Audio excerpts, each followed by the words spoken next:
జీవితంలో ఒకసారి పోతే తిరిగి రానివి కాలం, మాట, ప్రాణం, అవకాశమైతే జీవితంలో ఒక వ్యక్తి పతనాన్ని కామం, గర్వం, కోపం, స్వార్థం శాసిస్తాయని ఆధ్యాత్మిక నిపుణులు అంటున్నారు. శ్రమ, చిత్తశుద్ధి, పట్టుదల, సంకల్పం అనే 4 ఓ వ్యక్తిని నిర్మించగలుగుతాయని, మార్పు, మరణం, దైవ, మాతృప్రేమ ఇవి జీవితంలో స్థిరంగా ఉండిపోతాయని పండితులు అంటున్నారు.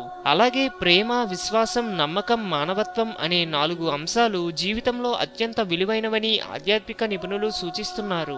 హిందూయిజం గురించి మరెన్నో గొప్ప గొప్ప విషయాలను తెలుసుకోవడం కోసం మా ఛానల్ని సబ్స్క్రైబ్ చేయండి. ఈ వీడియో మీకు నచ్చినట్లయితే లైక్ చేయండి, షేర్ చేయండి.